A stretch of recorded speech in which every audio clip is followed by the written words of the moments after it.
What's good, YouTube? My name is Coach, and in today's video we're gonna go over the draft deck that I built, that I was lucky enough to build and play last week.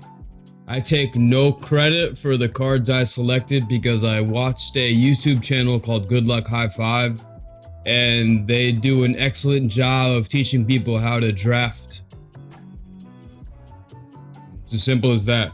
So we're just gonna go over the cards that I chose over here, and honestly, whenever I go draft, I just want to be back here and make these videos more for myself, just so I can keep track and just have good memories, I think. So I don't really care if nobody watches this video. I just want to keep track of how I did and what I did.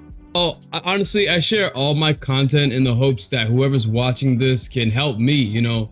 Use the comment section and teach me anything that you think that I may be missing in this and in any of the other content that I have. Please feel free to just share what you think, and in the hopes that maybe I may share something that you don't know, so we can work together to kind of create a community that just helps one another to be better at Magic. So if you write anything in the comment section, I know I do have some people on this channel that are brand new to Magic the Gathering. So if you write something, write it in a way that's really easy to understand. Just simplify it so the new people who are just getting into the game can learn as much as possible. Thank you.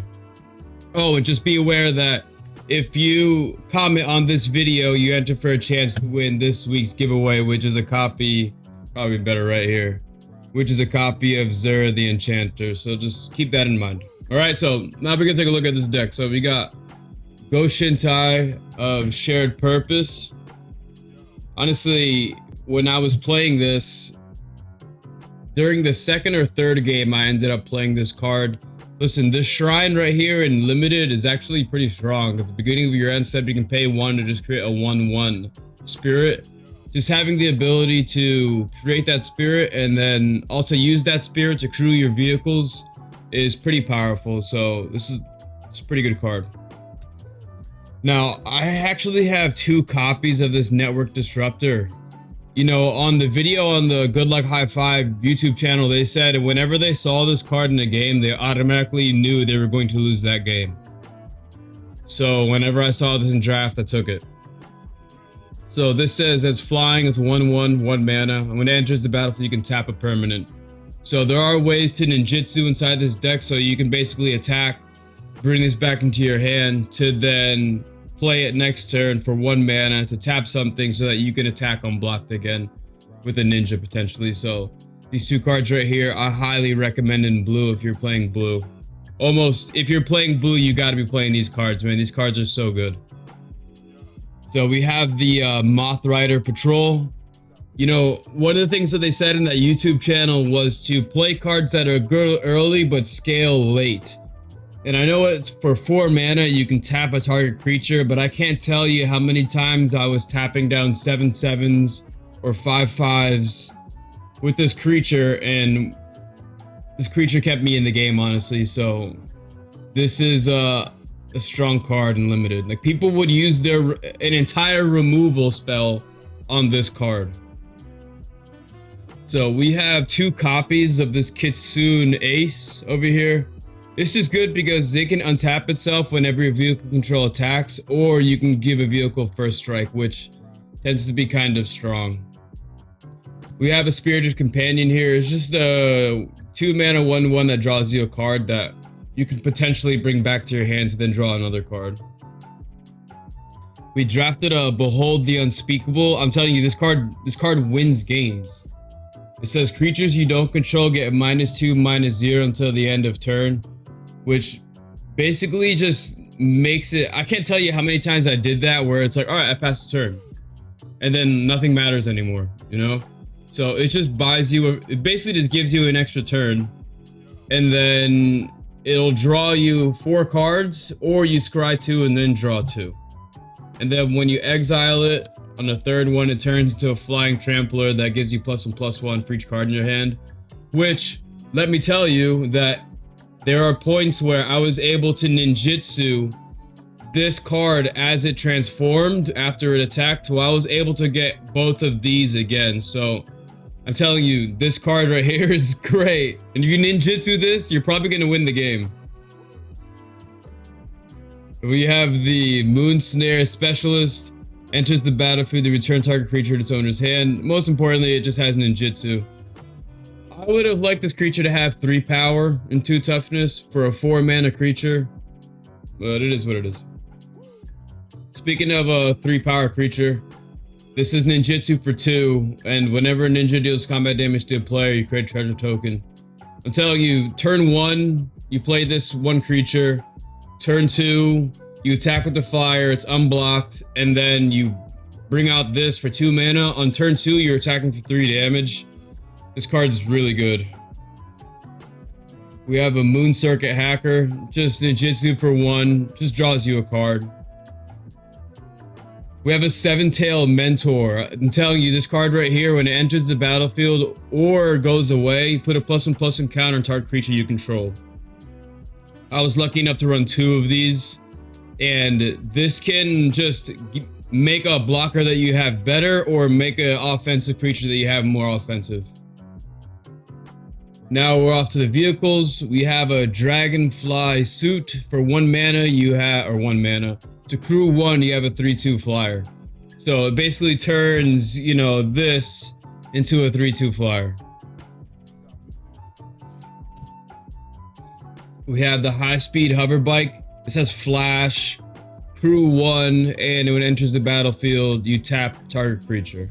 Tapping is extremely powerful. In my opinion, I always lose to players that are playing cards that tap my things. So I've joined the dark side of tapping. So I will always, for the rest of my life, always draft 2 tap things. Next card we have here is a Surge Hacker Mech. When it enters the battlefield, it deals damage twice the number of vehicles you control. I'm gonna be honest with you, I really did nothing with this card. I never removed a creature. I never had enough vehicles to make its effect worthy. And when I did play it, when it turned into a creature, it was just removed. So it's good. I mean, it's a beacon for removal, which is cool. We have the Thundersteel Colossus. This won me 1 game. This card has Trample Haste and Crew 2 for 7 mana. Then we have Light the Way, which, you know, it's just a combat trick. You can put a +1/+1 counter on a creature to essentially give it vigilance. Or you can just return a permanent you control to your hand. So it's just a good way to save your things. Bait removal and bait blocks. Then we have Awakened Awareness. I think that this card is actually fantastic. I only really ever used it to turn my opponent's creatures into 1/1s, but it also has the ability to put +1/+1 counters on your creatures. And a lot of our creatures are generally just 1/1s anyway, so this doesn't really matter, but having the ability to put 5 +1/+1 counters on a 1/1 out of nowhere to close out the game is real. Then we're going off to the removal here. We have the Banishing Slash. Destroy target artifact, enchantment, or tapped creature. If you do, and you control artifact and enchantment, you create a 2/2 creature. We have Touch the Spirit Realm. This is just, you just exile a creature. When I was playing, I never really used this for its channel ability. It's just good removal at 3 mana. Then we have Intercessor's Arrest. This card is just, I'm telling you, if you're playing white, I'm telling you, draft this card. I will forever draft this card if I'm playing white. This is such, enchantment removal in limited is basically just removal. You know, it's just powerful and annoying. The card is annoying, it's good. I had 2 of them. Then the last thing we're going to show here is a little combo that I was able to draft and assemble while I was playing. First card here with this combo is Tawashi Guidebot. You pay 4 mana, well 1 less, so generally you pay 3 mana to tap to draw a card. Next card we have here is the Moonfolk Puzzle Maker.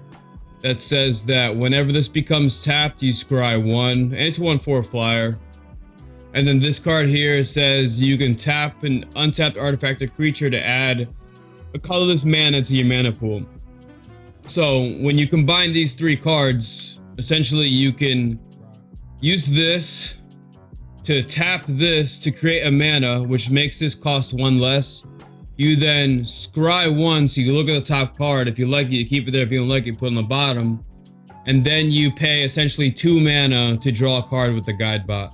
So there were at least 3 games that I played where, because I had this on the board, I was able to draw a card every turn, scry every turn, and then draw an extra card every single turn, which just, that type of card advantage I think is, I never really assembled that before in draft in my life before, and it worked out really well.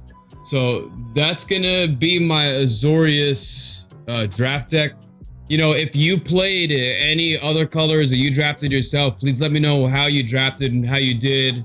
I actually went 2-0-1 with this deck right here, all thanks to the people at Good Luck High Five, and I'm genuinely appreciative. So if you drafted well, or you drafted anyway, just let me know in the comment section below. I would like to read it so that when I go back and draft again, I have a better idea for what I want to do.